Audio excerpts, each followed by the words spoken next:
지난 감사합니다. 특별한 접수성이 모여서 주님께 한 사람 한 사람 이 자리에 인도하시고 공동체를 이렇게 하고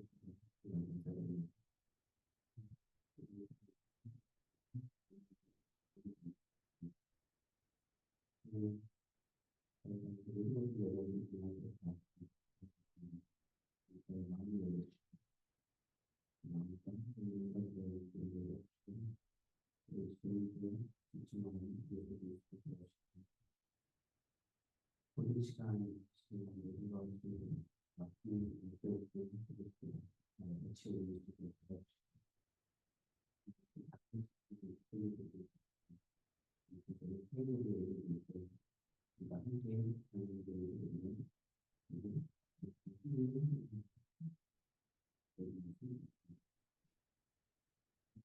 안녕하세요. 안녕하세요. 날씨가 더워졌습니다. 그리고 요 더운 것보다 아주 더우게 지났습니다. 이 날씨에 지금 이 자리에 오셔서 너무 환영하고 정말 하나의 공동체를 이루어서 주님 앞에 나아가고 예배드리고 싶고 기쁨을 나누고 싶습니다. 제가 사람들인데 힘든 분들이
이 시간 저희가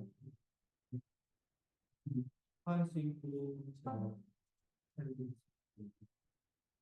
일단 지금의 직속입니다. 사람 야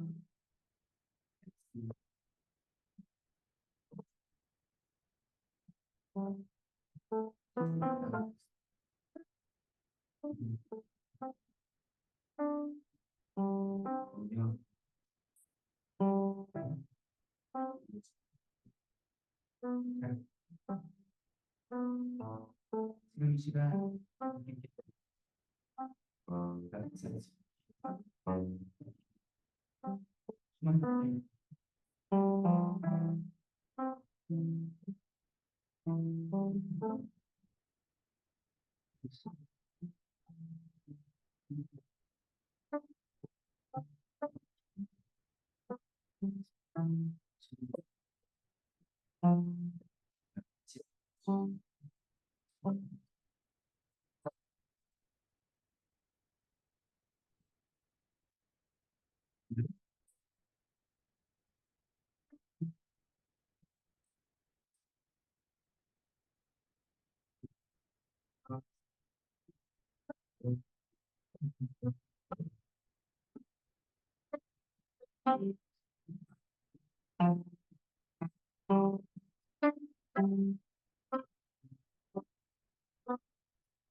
오늘은 성령 강림 후 9번째 주일입니다.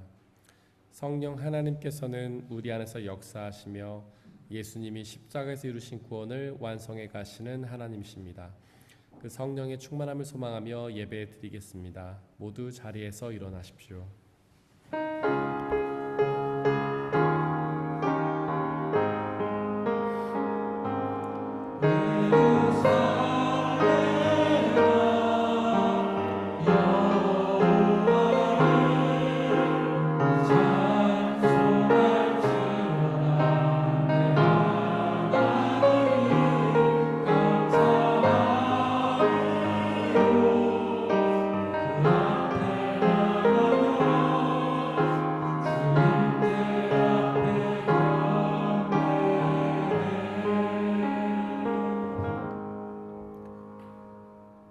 내가 영원히 주님의 사랑을 노래하렵니다. 대대로 이어가면서 내 입으로 주님의 신실하심을 전하렵니다. 참으로 내가 말하겠습니다. 주님의 사랑은 영원토록 굳게 서 있을 것이요 주님께서는 주님의 신심하심을 하늘에 견고하게 세워두실 것입니다. 하나님은 영이시니 예배하는 자가 영과 진리로 예배할지니라. 아멘. 사도신경으로 우리의 신앙을 고백하겠습니다. 나는 전능하신 아버지 하나님, 천지의 창조주를 믿습니다. 나는 그의 유일하신 아들, 우리 주 예수 그리스도를 믿습니다. 그는 성령으로 잉태되어 동정녀 마리아에게서 나시고 본디오 빌라도에게 고난을 받아 십자가에 못 박혀 죽으시고 장사된 지 사흘 만에 죽은 자 가운데서 다시 살아나셨으며 하늘에 오르시어 전능하신 아버지 하나님 우편에 앉아 계시다가 거기로부터 살아있는 자와 죽은 자를 심판하러 오십니다. 나는 성령을 믿으며 거룩한 공교회와 성도의 교제와 죄를 용서받는 것과 몸의 부활과 영생을 믿습니다. 아멘.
우리 주 예수 그리스도의 평화가 함께 모여 예배를 드리고 있는 모든 형제와 자매들에게 함께 하시기를 바랍니다.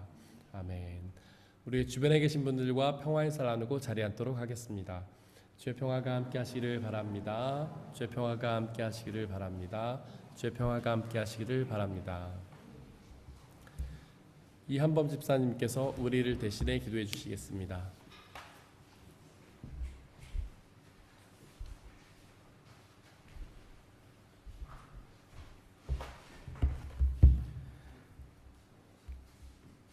사랑과 은혜의 하나님 아버지, 오늘도 우리가 이 자리에 모여 함께 예배할 수 있게 하심을 감사드립니다. 또한 우리에게 성령님을 보내주셔 우리와 늘 동행하시고 우리 안에 성령님의 소리에 귀 기울여 우리가 성령님의 인도하심에 따라 살아가게 하심을 감사드립니다. 우리 한 사람 한 사람을 보살피시어 이 순간에도 주님의 전에 나와 하나님께 예배하게 하심을 감사드립니다. 하나님, 먼저 지난 한 주간 우리의 삶을 돌아봅니다. 우리가 입으로 주의 뜻대로 살아가겠다 말하면서 행동으로 옮기지 못한 삶을 살았습니다. 하나님, 우리를 용서해 주시옵소서. 하나님의 뜻이 무엇인지 구하지 않고 나의 삶에 내가 주인이 되어 나의 의지대로 살아왔음을 고백합니다. 주님, 우리를 용서하여 주시옵소서. 더 나아가 우리의 삶의 방향을 돌이켜 주님의 방향으로 나아가는 우리가 되게 하여 주시옵소서. 하나님, 이 땅 가운데 평화가 넘쳐나기를 기도합니다. 세상은 지금 이 순간에도 끊임없는 전쟁으로 많은 사람들이 고통받고 있습니다. 다른 사람들을 돌보지 않고 나의 것을 주장하고 더 가지기 위해 다른 이들을 억압하고 고통에 빠뜨리는 것들을 주저하지 않고 있습니다. 하나님, 그들이 하나님의 말씀을 깨닫고 자신들의 행동을 멈추게 하여 주시옵소서. 그리고 전장과 억압으로 인해 고통받는 이들이 있습니다. 그들에게 위로와 치유의 손길을 내밀어 주시옵소서. 하나님, 우리에게 주신 이 세상을 위해 기도합니다. 우리를 온 우주 가운데 하나의 생명체로 보내시고 다른 생명들과 함께 어우러져 살아가게 하셨습니다. 하지만 우리는 그런 하나님의 뜻을 잘못 이해하여 그것들을 훼손하고 고갈시켰습니다. 그래서 지금 우리가 살아가는 지구가 고통스러워하고 있습니다. 지구 각지에서 일어나는 이상기후와 생명체들의 죽음, 멸종에 직면하고 있습니다. 하나님, 우리를 용서해 주시고 우리가 잘못을 깨닫고 멈추게 하시고 우리에게 다시금 회복된 세상을 허락하시옵소서. 하나님, 우리의 교회를 위해 기도합니다. 우리는 작고 연약한 존재들의 모임이지만 하나님께서 이 땅 가운데 우리 교회를 세우시고 사명을 주셨습니다. 우리의 작은 힘을 다하여 이 땅에 주님의 나라를 이뤄가는 교회가 되게 하여 주시옵소서. 이를 위하여 우리 각자가 맡겨진 사명에 감사한 마음으로 감당하게 하여 주시옵소서. 그리고 이곳에서 하나님의 사랑을 전하고 나누는 귀한 모임이 되게 하여 주시옵소서. 하나님, 이 시간 우리 각 사람을 위해 기도합니다. 우리 가운데 몸이 아픈 사람들이 있습니다. 하나님, 그들을 만져주시어 치유의 역사를 보여주시옵소서. 또한 마음에 상함이 있는 사람들이 있습니다. 하나님, 그들도 만나주시어 하나님 안에서 위안과 평안을 얻게 하여 주시옵소서. 하나님, 그리고 우리 각자는 서로에게 말할 수 없는 오직 당신만이 아시는 각자의 기도 제목을 가지고 살고 있습니다. 하나님, 그 기도 제목에도 응답하시어 당신의 선하신 방향으로 이끌어 주시고 우리가 당신의 선한 계획으로 이끌고 계심을 깨닫게 하여 주시옵소서. 하나님, 우리 교회 안에 다양한 부서들을 세우셨습니다. 그 각 부서에서 함께 해주시고 각각 맡은 바 사명을 다해 나가게 하여 주시옵소서. 우리의 힘이 아닌 주님의 인도하심에 이끌려 나가게 하시고 우리 교회를 더욱 풍성하고 아름답게 이뤄갈 수 있게 하여 주시옵소서. 언제나 당신의 자녀로 살아가길 원합니다. 항상 동행하여 주시고 은혜 주심을 느끼게 하여 주시옵소서. 우리의 예배의 시작부터 끝까지 온전히 올려드립니다. 우리 예배를 기쁘게 받아주시옵소서. 이 모든 말씀을 우리 예배의 주인 되시는 예수 그리스도 이름으로 기도했습니다. 아멘.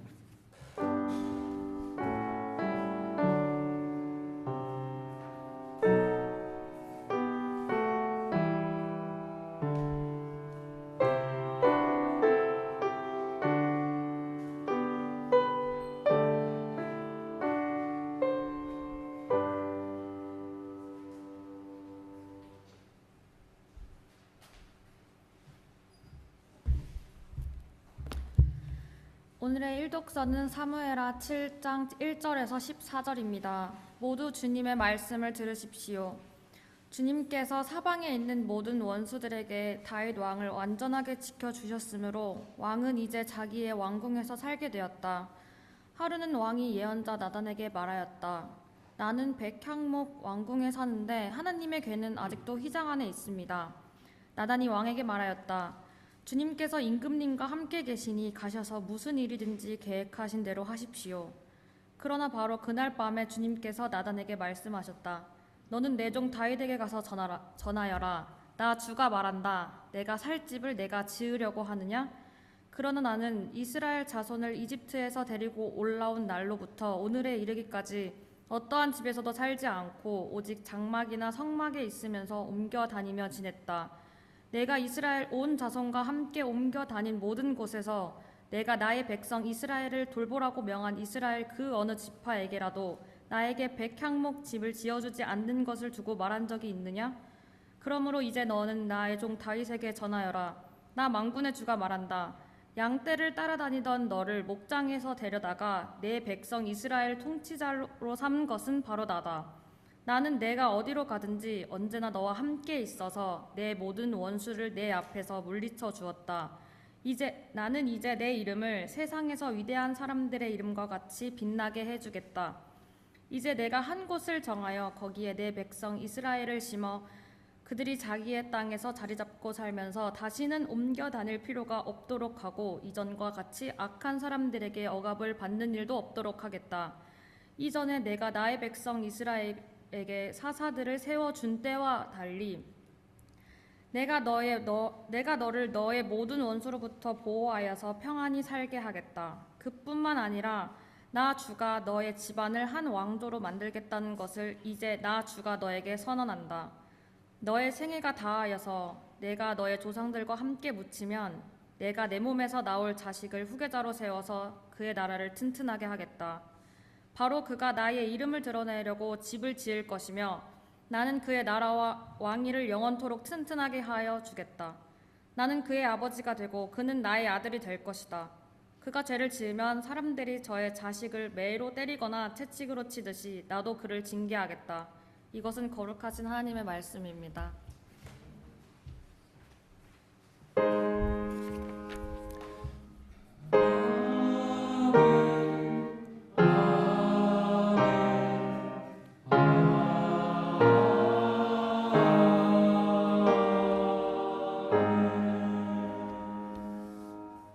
함께 성시교도 가시겠습니다.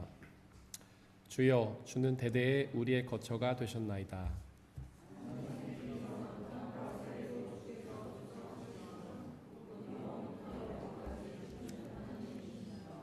주께서 사람을 티끌로 돌아가게 하시고 말씀하시기를 너희 인생들은 돌아가라 하셨사오니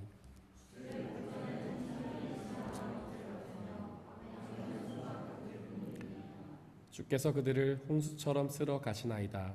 그들은 잠깐 잔 것 같으며 아침에 돋는 풀 같으니이다.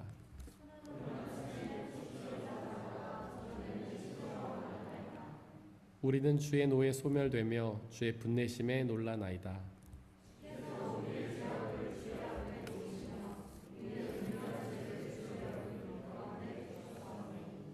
우리의 모든 날이 주의 분노 중에 지나가며 우리의 평생이 순식간에 다하였나이다.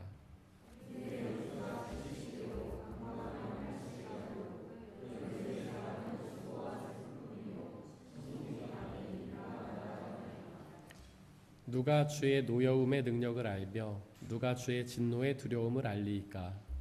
우리에게 우리날 계수함을 가르치사 지혜로운 마음을 얻게 하소서. 아멘.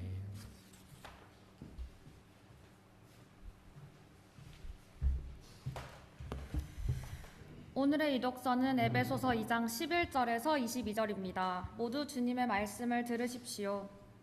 그러므로 여러분은 지난 날에 육신으로는 이방 사람이었다는 사실을 명심하십시오. 손으로 육체에 행한 할례를 받은 사람이라고 뽐내는 이른바 할례자들에게 여러분들은 무할례자들이라고 불리며 따돌림을 당했습니다. 그때 여러분들은 그리스도와 상관이 없었고 이스라엘 공동체에서 제외되어서 약속의 언약과 무관한 외인으로서 세상에서 아무 소망이 없이 하나님도 없이 살았습니다. 여러분이 전에는 하나님에게서 멀리 떨어져 있었는데 이제는 그리스도 예수 안에서 그분의 피로 하나님께 가까워졌습니다. 그리스도는 우리의 평화이십니다. 그리스도께서는 유대 사람과 이방 사람이 양쪽으로 갈라져 있는 것을 하나로 만드신 분이십니다. 그분은 유대 사람과 이방 사람 사이를 가르는 담을 자기 몸으로 허무셔서 원수된 것을 없애시고 여러 가지 조문으로 된 계명의 율법을 폐하셨습니다. 그분은 이 둘을 자기 안에서 하나의 새 사람으로 만들어서 평화를 이루시고 원수된 것을 십자가로 소멸하시고 이 둘을 한 몸으로 만드셔서 하나님과 화해시키셨습니다. 그분은 오셔서 멀리 떨어져 있는 여러분에게 평화를 전하셨으며 가까이 있는 사람들에게도 평화를 전하셨습니다. 이방 사람과 유대 사람 양쪽 모두 그리스도를 통하여 한 성령 안에서 아버지께 나아가게 되었습니다. 그러므로 이제부터 여러분은 외국 사람이나 나그네가 아니요 성도들과 함께 시민이며 하나님의 가족입니다. 여러분은 사도들과 예언자들이 놓은 기초 위에 세워진 건물이며 그리스도 예수가 그 모퉁이 돌 되십니다. 그리스도 안에서 건물 전체가 서로 연결되어서 주님 안에서 자라서 성전이 됩니다. 그리스도 안에서 여러분도 함께 세워져서 하나님의 성령으로 거하실 처소가 됩니다. 이것은 거룩하신 하나님의 말씀입니다. 오늘의 삼독서는 마가복음 6장 30절에서 34절, 53절에서 56절입니다. 모두 주님의 말씀을 들으십시오. 사도들이 예수께로 몰려와서 자기들이 한 일과 가르친 일을 다 그에게 보고하였다. 그때 예수께서 그들에게 말씀하셨다. 너희는 따로 외딴 곳으로 와서 좀 쉬거라. 거기에는 오고 가는 사람들이 하도 많아서 음식을 먹을 겨를조차 없었기 때문이다. 그래서 그들은 배를 타고 따로 외딴 곳으로 떠나갔다. 그런데 많은 사람들이 그것을 보고 그들인 줄 알고 여러 마을에서 발걸음을 재촉하여 그곳으로 함께 달려가서 그들보다 먼저 그곳에 이르렀다. 예수께서 배에서 내려서 큰 무리를 보시고 그들이 마치 목자 없는 양과 같으므로 그들을 불쌍하게 여기셨다. 그래서 그들에게 여러 가지로 가르치기 시작하셨다. 그들은 바다를 건너가서 게네사렛 땅에 이르러 닻을 내렸다. 그들이 배에서 내리니 사람들이 곧 예수를 알아보고 그 온 지방을 뛰어다니면서 예수가 어디에 계시던지 병자들을 침상에 눕혀서 그곳으로 데리고 오기 시작하였다.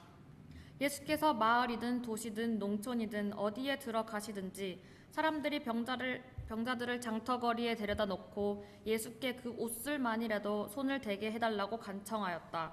그리고 손을 댄 사람은 모두 병이 나았다. 이것은 거룩하신 하나님의 말씀입니다.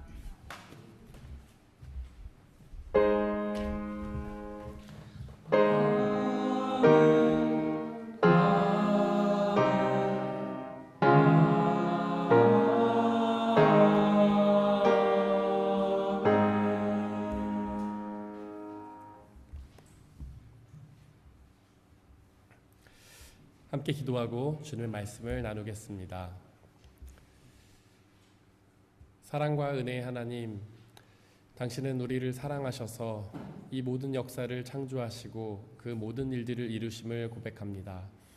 우리를 사랑하셔서 우리의 생명을 창조하시고 우리를 사랑하셔서 온 우주 만물을 창조하시며 운용하셔서 우리의 필요를 채우시고 우리를 사랑하셔서 당신의 아들 예수 그리스도를 통해 우리의 죄를 용서하시고 구원하신 은혜에 감사와 찬양을 드립니다. 또한 우리를 사랑하셔서 당신의 영신 성령 하나님을 우리 가운데 보내주시고 예수님이 십자가에서 이루신 그 구원을 우리 안에서 이루어 가신다는 사실을 고백합니다.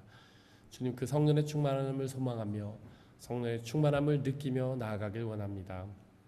이 시간 당신의 사랑의 역사들을 우리에게 말씀하여 주시고 말씀을 통하여 당신의 사랑을 깨닫고 믿고 의지하게 하시고 그 말씀이 약속하는 영원한 생명과 기쁨을 누리게 은혜 내려 주옵소서.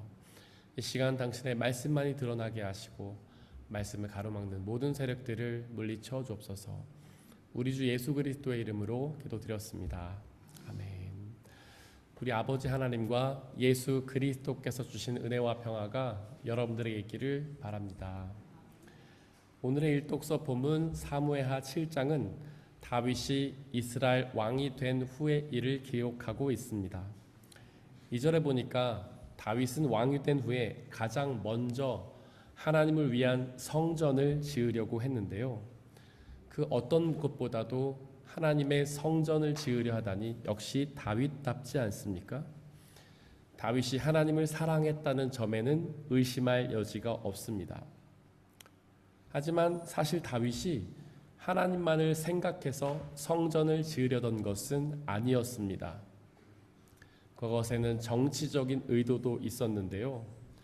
지금 다윗이 왕이 되기는 했지만 모든 사람들에게 지지를 받은 것은 아니었습니다. 그래서 모든 이스라엘 백성들에게 지지를 받기 위해서 성전을 지으려고 했던 것이죠. 하나님의 자녀인 이스라엘 백성들에게 하나님의 집인 성전을 지어준다면 그들의 지지를 얻을 수 있기 때문입니다. 즉 다윗은 하나님의 성전을 이용하여 자신의 이익을 얻으려 했던 것입니다. 또한 그가 성전을 지으려 했던 이유는 자신의 성과와 업적을 자랑하려던 의도도 있었는데요. 어떤 지도자든지 자신의 성과와 업적을 자랑하려면 큰 건축물을 짓지 않습니까? 피라미드나 만리장성이 그 예잖아요. 다윗도 그처럼 성전을 크게 지어서 자신의 성과와 업적을 드러내려 했던 것입니다. 1독서 3절에 보니까 예언자였던 나단도 다윗의 계획에 찬성합니다. 하나님의 예언자라면 먼저 기도로 하나님께 의견을 물었어야 했는데 그는 그러지 않고 바로 찬성을 했습니다. 하나님의 성전을 세운다는 계획을 당연히 하나님도 찬성할 거라 착각했던 것입니다. 하지만 1독서 4절 이하에 기록된 것처럼 하나님의 생각은 그들의 생각과 달랐습니다. 하나님은 다윗이 성전 짓는 것을 반대하셨습니다. 1독서 6절에 그 이유가 나오는데요. 하나님은 집에 사시는 분이 아니시기 때문입니다. 하나님은 건물 안에 갇혀 계신 분이 아니시기 때문이죠. 하나님은 어디든지 존재하시는 분이시기 때문입니다. 하나님은 이 건물 안에도 계시지만 건물 밖에도 계시며 하나님은 제 안에도 계시지만 여러분들 안에도 계시기 때문입니다. 또한 하나님이 성전 건축을 반대한 또 다른 이유가 나오는데요. 하나님과 성전이 사람의 이익을 위한 도구가 되는 것을 원치 않으셨기 때문입니다. 10계명의 세 번째 계명은 하나님의 이름을 망령되이 일컫지 말라는 계명입니다. 세번역 성경은 그것을 하나님의 이름을 함부로 부르지 말라라고 번역하는데요. 여기서 함부로 부르지 말라는 뜻은 하나님을 사람의 이익을 위한 도구로 사용하지 말라는 뜻입니다. 당시의 이스라엘 법정에서는 하나님의 이름으로 맹세하면서 진술하면 그 진술의 정당성을 얻었다고 합니다. 그래서 사람들이 자신의 유죄를 피하기 위해 하나님의 이름으로 맹세하면서 거짓 진술을 했다고 합니다. 하나님의 이름으로 맹세하는데 나는 그 죄를 짓지 않았다 라고 거짓 맹세하면 그는 그 죄를 받지 않았던 것이죠. 하나님의 이름을 이용해서 자신의 이익을 얻었던 것입니다. 바로 하나님께서는 그것을 경계하시는 것입니다. 하나님의 이름을 이용해서 자신의 이익을 구하지 말라는 것이죠. 또한 하나님께서는 1독서 8절에서 다윗은 그저 양치는 목동에 불과했다라고 말씀하시는데요. 그렇게 목동에 불과한 다윗을 왕으로 만든 것은 다윗의 성과와 업적이 아니라는 뜻입니다. 바로 하나님께서 그를 그렇게 세우셨다는 뜻이죠. 즉 다윗에게는 성전을 지어서 자랑할 만한 성과와 업적이 없다는 뜻입니다. 또한 9절은 하나님이 다윗의 모든 원수를 물리쳐 주셨다. 즉 하나님께서 그의 모든 원수를 물리쳐 주시고 그를 왕으로 세우셨다라고 선포하는 것입니다. 바로 다윗이 세웠던 성과와 업적은 사실 다윗이 세운 것이 아니라 하나님이 세워주셨다는 말씀입니다. 1독서 12절 이하에서 하나님은 다윗이 아니라 그의 후계자가 성전을 지을 거라고 말씀하셨습니다. 하나님 말씀대로 다윗의 후계자인 솔로몬이 성전을 지었습니다. 그리고 그 성전을 관리하던 유대교의 지도자들은 하나님을 오직 그 성전에서만 만날 수 있다며 거짓 주장을 했습니다. 성전에만 머무시는 게 아니라 어디서든 머무시는 하나님을 유대교 지도자들은 성전 안에 가둔 것이죠. 그렇게 하나님을 성전 안에 가둬야만 그 성전을 운영하는 자기 자신들이 명예를 얻고 권력을 얻고 재물을 얻기 때문이었습니다. 그때부터 이스라엘 사람들은 하나님을 만나기 위해서는 성전에 가야만 했습니다. 하나님은 어디든 계시기에 어디서든 만날 수 있었지만 유대교 지도자들의 거짓 증언 때문에 이제는 하나님을 만나기 위해 성전에 방문해야만 했습니다. 하나님께 제사를 드리기 위해서도 그 성전에 방문해야만 했습니다. 근데 그 성전을 들어가기 위해서는 입장료가 있었습니다. 성전세라는 헌금을 내야만 했죠. 그 성전세를 통해서 유대교 지도자들은 막대한 재물을 얻을 수가 있었습니다. 또한 그 성전에서는 동물로 희생 제사를 드렸는데요. 그 동물도 반드시 성전에서만 사야 했습니다. 다른 곳에서 산 동물로는 제사를 드릴 수가 없었죠. 독점입니다. 그 독점을 통해서 유대교 지도자들은 막대한 이익을 취했습니다. 바로 하나님의 성전이 유대교 지도자들의 이익의 도구가 된 것이죠. 하나님이 다윗에게 우려하셨던 그 우려, 성전을 통해서 자신의 이익을 얻으려 했다는 그 우려가 현실이 되어버린 것입니다. 또한 그 성전은 분리와 차별과 소외의 장이 되었습니다. 사실 하나님은 사랑이시지 않습니까? 하나님은 모든 자녀를 다 똑같이 사랑하시잖아요. 그리고 당신의 자녀들이 모두 사랑으로 하나 되기를 원하지 않습니까? 하지만 하나님의 성전이라고 지었던 그 건물은 그 하나님의 뜻을 거스르고 분리와 차별과 소외를 조장했습니다. 그 성전 안에는 이방인의 뜰이라는 곳이 있었습니다. 이방인들은 그 뜰 안에서만 머물 수 있었습니다. 바로 그 이방인의 뜰이 이방인과 유대인들을 분리시키고 이방인들을 차별하고 소외했던 것이죠. 또한 그 성전 안에는 여인의 뜰이라는 곳이 있었는데요. 여인들은 바로 거기까지만 들어갈 수 있었습니다. 바로 그 여인의 뜰이 남성과 여성을 분리시키고 여성들을 차별하며 소외시켰던 것입니다. 또한 그 성전 안에는 제사장의 뜰이 있었습니다. 그 안에는 오직 제사장만이 들어갈 수가 있었습니다.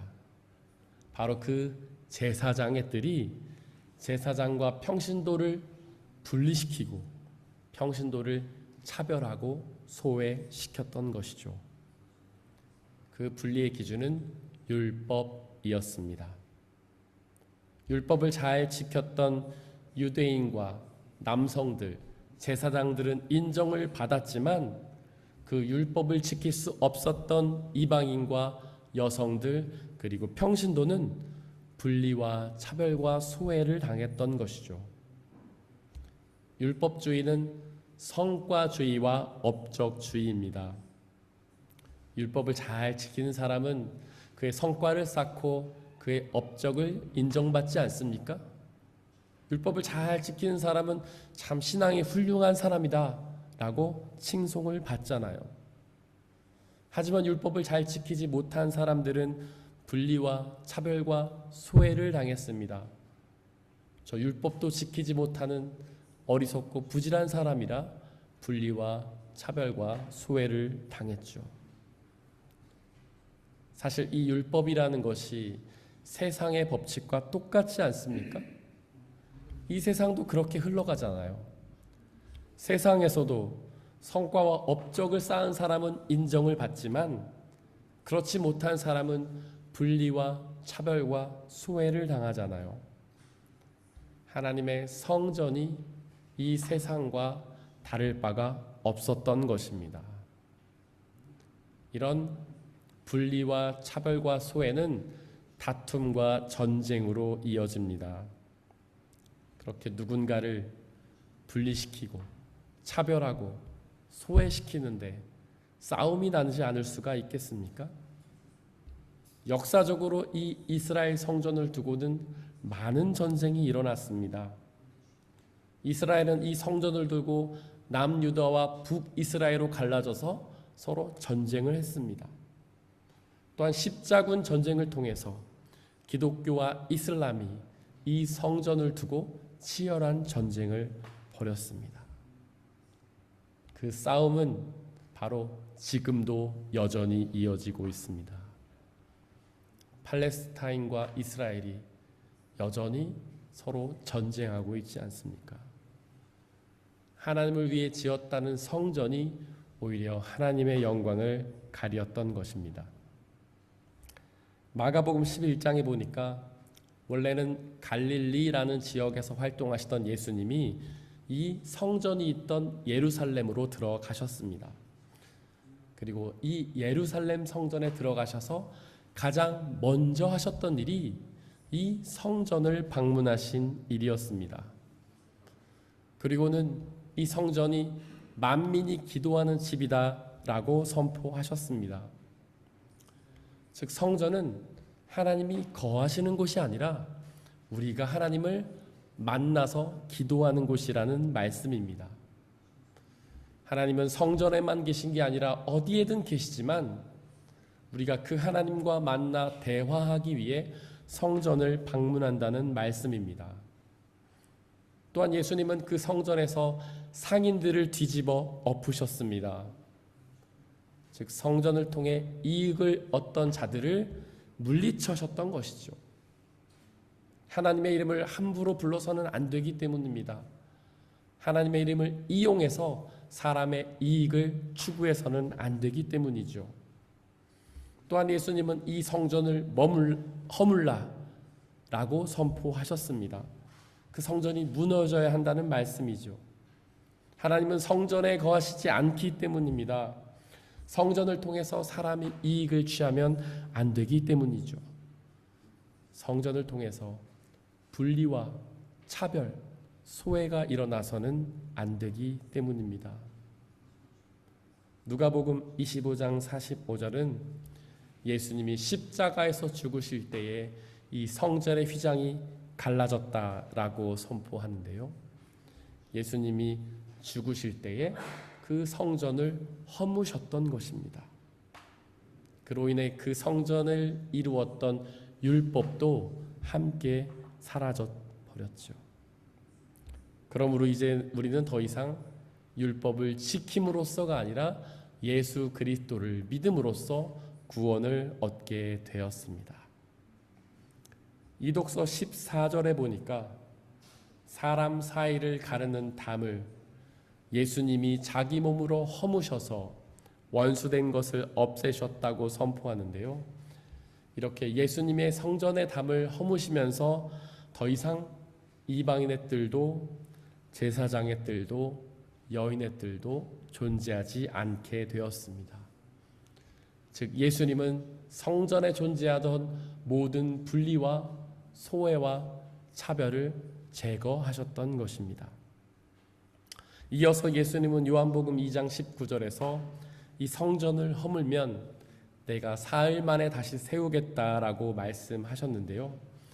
이렇게 십자가의 죽으심으로써 성전을 허무셨던 예수님이 다시 부활하심으로 새로운 성전을 완성하셨던 것입니다.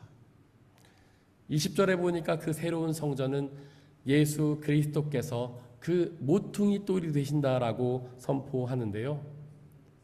모퉁이 돌은 건물을 지을 때 가장 먼저 놓는 돌이며 동시에 건물을 완성할 때에 가장 마지막에 돋는 돌을 의미합니다.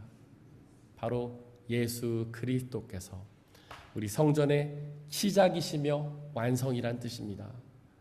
바로 예수 그리스도께서 새로운 성전의 기초이며 완성이라는 뜻이죠.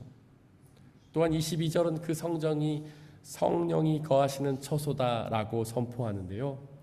이렇게 예수님이 세우신 성전 안에서 성령 하나님이 충만히 거하십니다.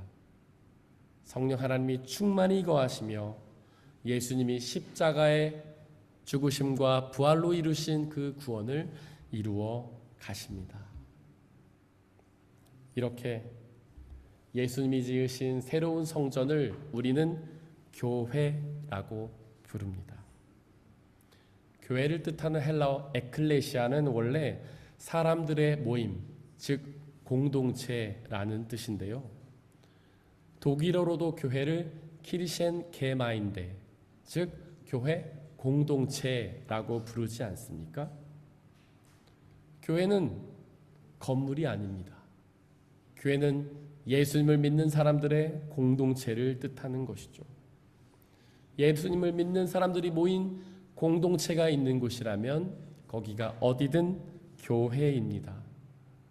이런 건물만이 교회가 아니라 믿는 사람들의 모임 공동체인 우리의 가정과 학교와 일터가 바로 교회입니다.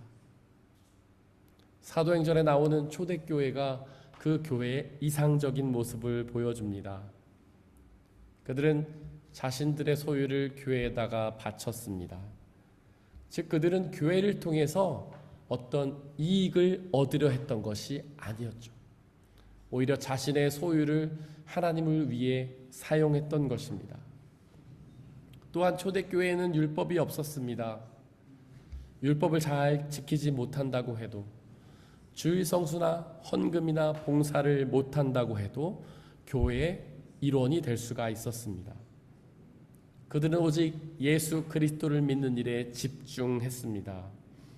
구원은 율법을 지킴으로써가 아니라 예수님을 믿음으로써 얻는 것이기 때문이죠. 그렇게 율법이 없었기에 그 안에 그 어떤 분리나 차별이나 소외도 없었습니다. 유대인과 이방인들이 함께 교회를 이루었고요. 여성과 남성이, 주인과 종이, 부자와 가난한 사람들이 함께 하나의 교회를 이루었습니다. 그리고 목회자와 평신도가 서로 동등하게 하나의 공동체를 이루었습니다. 이독서 15절에 기록된 것처럼 그렇게 교회 안에는 분리와 차별과 소외가 없었기에 그 안에 다툼과 싸움이 없이 평화가 가득했습니다. 오늘날의 교회의 모습은 어떻습니까? 예수님이 죽으심과 부활로 세우신 새로운 성전의 모습인가요? 아니면 옛 성전의 모습인가요?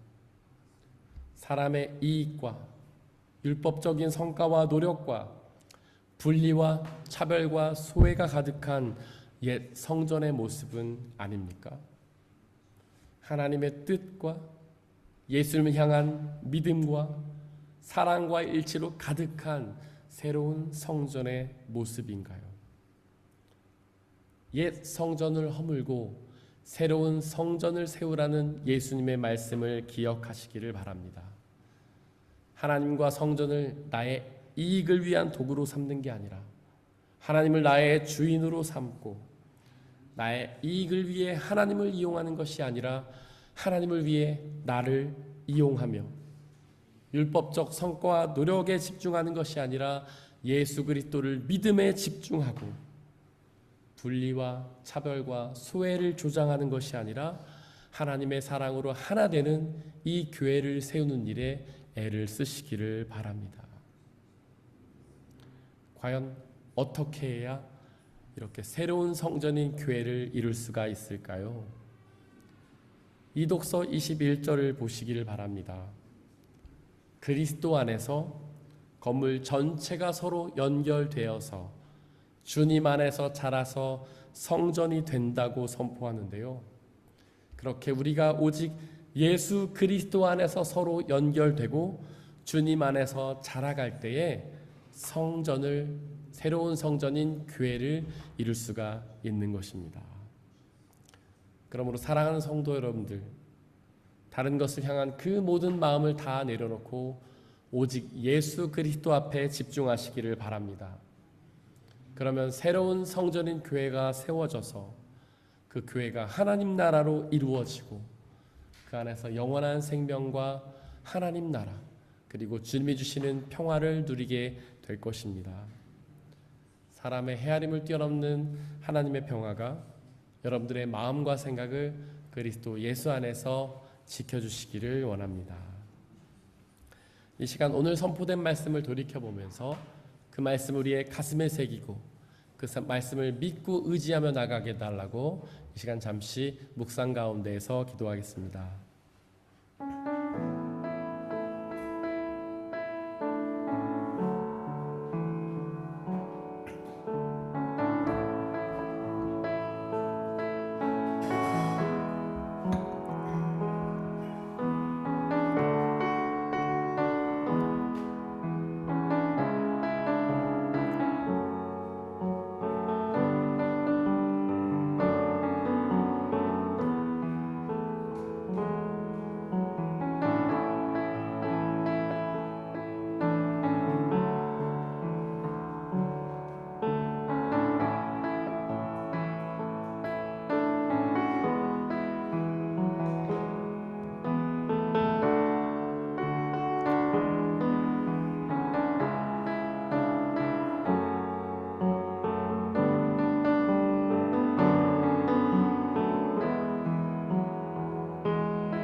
함께 찬양하겠습니다.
교회되게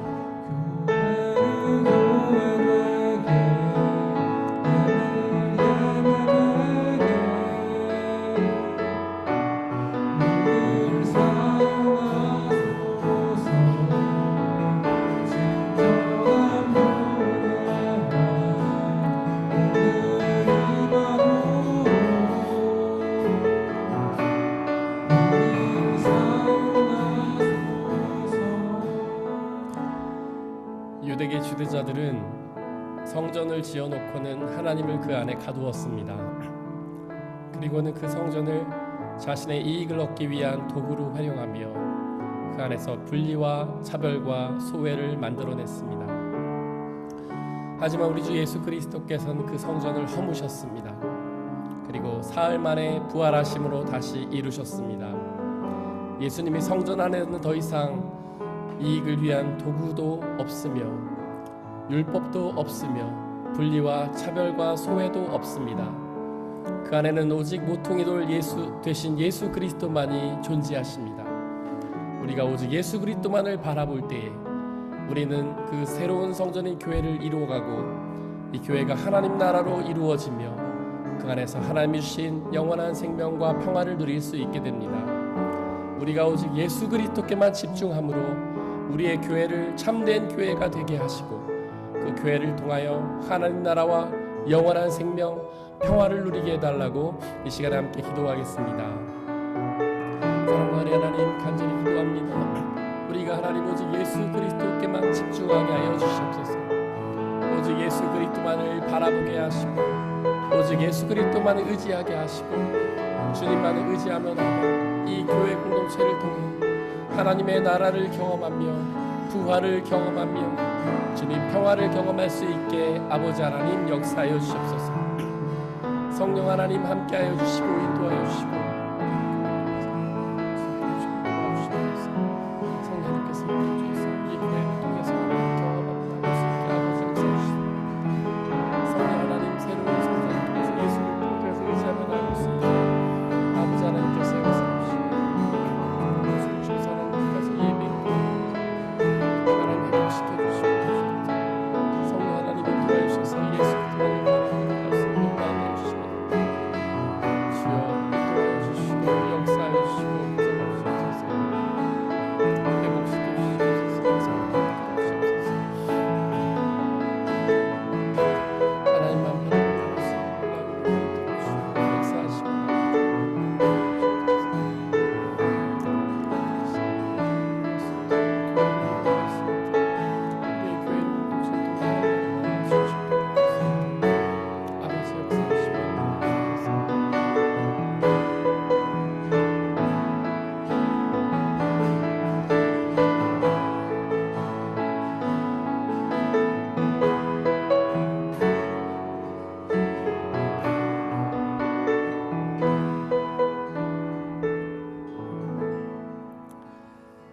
이 모든 말씀 우리 주 예수 그리스도의 이름으로 기도드렸습니다.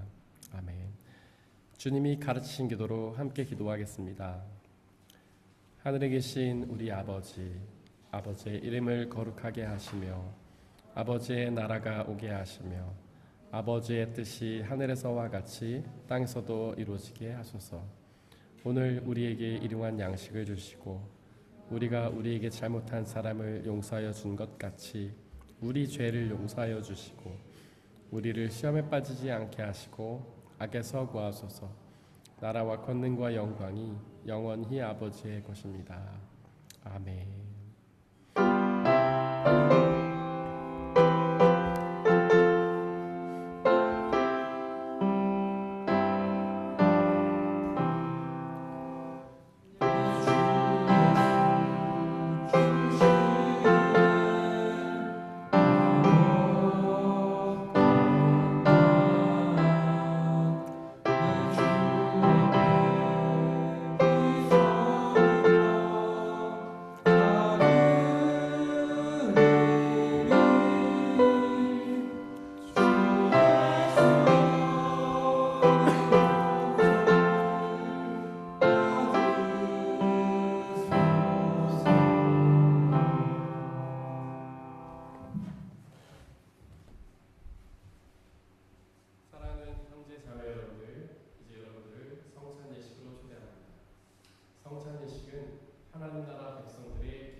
또한 예수께서는 잔을 가지사 하늘을 우러러 축사하시고 나눠주시며 말씀하시기를 받아 마시라. 이것은 너희의 죄를 사하기 위하여 흘리는 나의 피 곧 언약의 피니라. 이것을 행하여 나를 기억하라.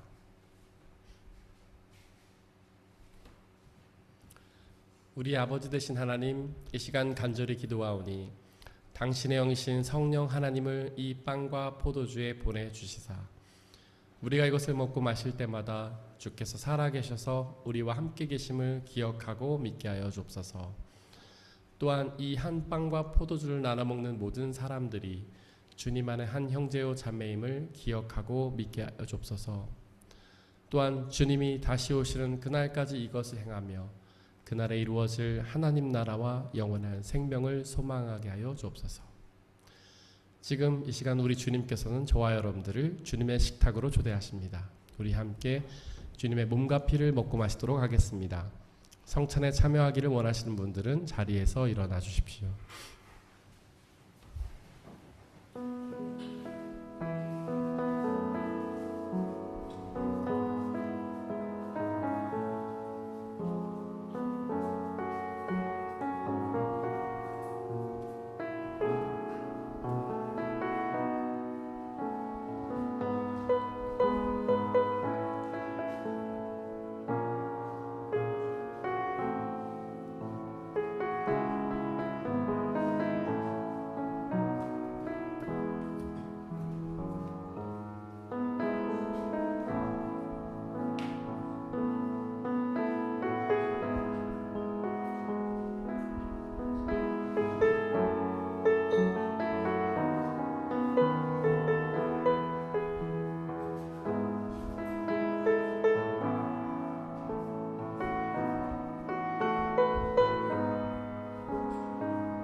시간 함께 중보의 기도를 드리겠습니다. 오늘은 특별히 우리 유지혜 자매님을 중보하며 기도합니다. 우리 자매님은 교환학생으로 태우에 와서 한 학기 동안 공부했는데 이제 공부가 마치고 다시 한국으로 돌아갑니다. 자매님의 새롭게 펼쳐질 앞길 가운데 주님 늘 동행하여 주시고 지혜와 은혜 주셔서 하나님의 뜻을 이루며 기쁨과 행복을 누리는 평안한 삶을 살게 달라고 이 시간 함께 유지혜 자매님을 중보하며 기도하겠습니다.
사랑의 하나님, 우리 유지의 자매님을 축복하며 기도합니다.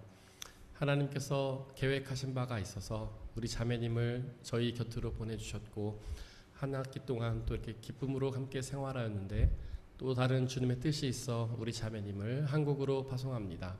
하나님, 우리 자매님 새롭게 펼쳐질 학업 가운데 주님 지혜 주셔서 주님의 지혜로 그 모든 일들을 잘 감당하게 하시고 앞으로 인생길 동안 늘 함께 계시며 그의 발걸음을 인도하시고 주님의 뜻 가운데로 살아가며 주님의 은혜와 축복을 누리는 복된 삶으로 인도하여 주옵소서.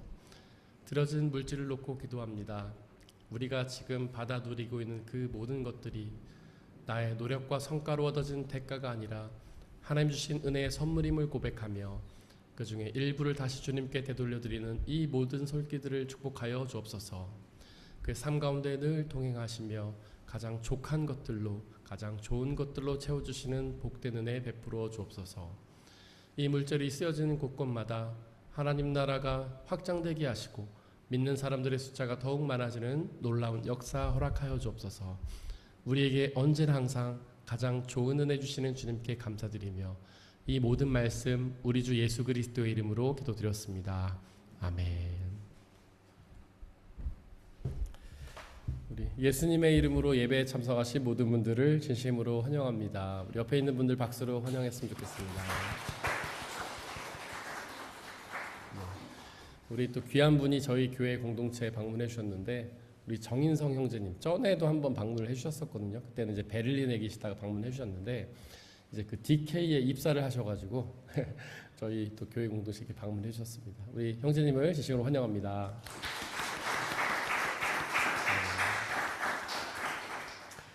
네, 우리 유지혜 자매님 아까 우리 기도했던 것처럼 이제 이번 주 중에 또 교환학생의 삶을 마치고 한국을 갑니다. 한국에서 또 남은 학업 잘 마치고 또 건강하고 행복하게 잘 지내라고 우리 박수로 축복하겠습니다.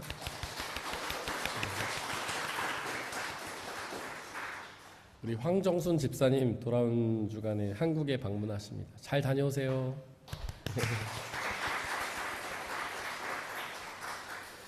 네, 우리 말씀 같이 읽겠습니다. 말씀 주보 맨 뒷면에 보시면 말씀이 두 개가 있는데요. 위에 있는 말씀 함께 읽겠습니다. 시작. 예수께서 대답하셨다. 성경에 기록하기를 사람이 빵으로만 살 것이 아니라 하나님의 입에서 나오는 모든 말씀으로 살 것이다 하였다. 마태복음 4장 4절 말씀. 아멘. 우리 앞으로 한 주 동안 묵상해야 될 말씀 함께 읽겠습니다. 시작. 하늘과 땅은 없어질지라도 나의 말은 결코 없어지지 않을 것이다. 마태복음 24장 35절 말씀. 아멘. 광고 말씀드리겠습니다. 예배 후에는 식사 교제가 있고요. 도움수는 양선순, 온유순입니다. 그리고 생일 축하가 있습니다. 다음 주에는 청년부 말씀 나눔이 있습니다. 한 주 동안 저희가 중보해야 될 곳은 독일 본교회 박태영 목사님, 그리고 고향교회 최욱 목사님이십니다. 다 함께 일어나셔서 186장 3절 찬양하겠습니다.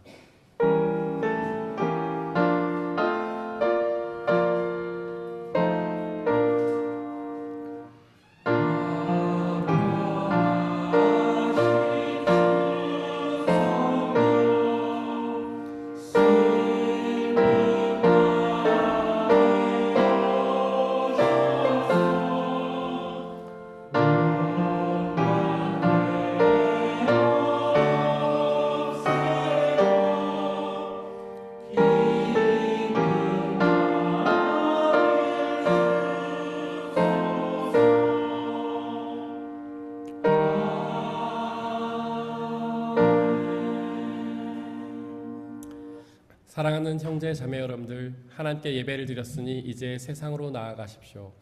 바로 그곳에서 예수 그리스도를 온전히 믿고 의지하며 새로운 성전을 이루어 가시길 바랍니다.